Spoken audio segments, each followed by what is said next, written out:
देख तो मकरम तार केते बुद्धि केते मेहरबानी पुराना दोस्ती भूली पारु नहीं।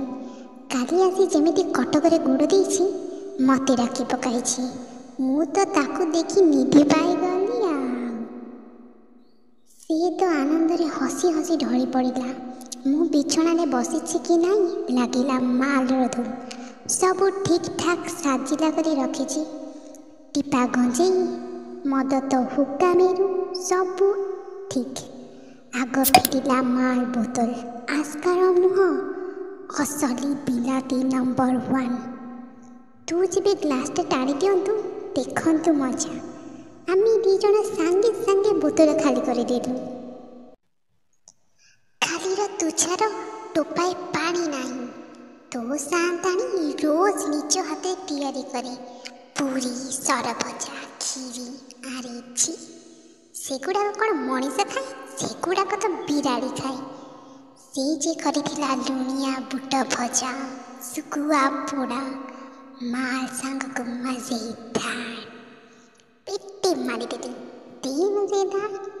तो सांताणी को चिता दे केमिति 10 टंका मारी नहीं। से सब मौज जगह कौन के तुच्छा हाथ में जाती ता आगे जमी टंका थोई देछि टिके से चाहि देछि एवं मुँह मोड़ी देछि।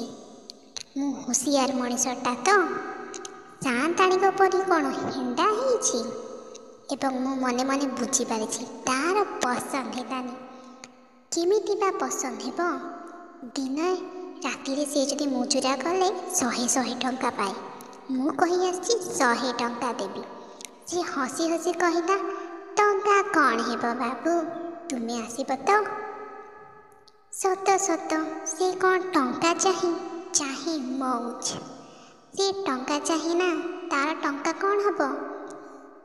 काली 100 टंका केउठू आनिबी जानिछु। एवं यह कहिला परे शांत हो बड़ पाटी हसी पकईछंती एवं कहिछंती बड़ी मजेदार। तो सांताणी का नाटबंदी टंका से सिंधुक रखी। गोटे लुहा कंडारे सिंधुक फिटाई पकईबी एवं आच्छा करी तो सांताणी को चिता देवी। 2-3 थर टंका नेलिनी तो सांताणी रो बोपा ता गोसेई बोपा भी बुझी पारिब नाही। सिंधुक ढेर टंका रखी तो सांताणी मो हाथ रे पड़गले ना कटकर फांकरे मौज करी सब भजई दियंती। तो सांताणी जदि गिलासे मद टाणी दियंता तेबे बुझंता केड़े मौज। से मौज केवल बुझी उस्मान दाड़ा। तो सांताणी काठ मूर्तिटाए आज माल सांगरे पेटी छाट पकई। तो सांताणी रो बाप सोला भी 7 जन्म देखी नथिबा। एहीपरि भाବରେ ଯାହା ସାଆନ୍ତଙ୍କ ମନକୁ ଆସୁଥାଏ ତାହା ଅନର୍ଗଳ କହି ଚାଲିଥାନ୍ତି। କେମିତି କହିବେ ନାହିଁ 2 ମାସର ଦରଦ ଯେତେବେଳେ ମାଲ ପଡ଼ିଯାଇଛି ସବୁ ବାହାରି ପଡ଼ିଛି। ସାଆନ୍ତାଣୀଙ୍କୁ ଅନେକ କଥା କହି ତାନା ମଧ୍ୟ ଦେଇଛନ୍ତି। ଠିକ୍ ସେହି ସମୟରେ ତାଙ୍କ ଆଗରେ ଶୋଇଥିବା ମକରାର କଙ୍କଡ଼ଟି 5 ହାତ ଦୂରକୁ ଯାଇ ଉଡ଼ିଯାଇଛି ଏବଂ ସାଆନ୍ତ ଛାନିଆ ହୋଇଯାଇଛନ୍ତି। ଆପଣ ତ ଜାଣିଛନ୍ତି ନା ମକରାଙ୍କ ସ୍ଥାନରେ ସାଆନ୍ତାଣୀ କମ୍ବଳ ଉଡ଼ି ଧାରଣା ଘରେ ପଡ଼ି ରହିଛନ୍ତି।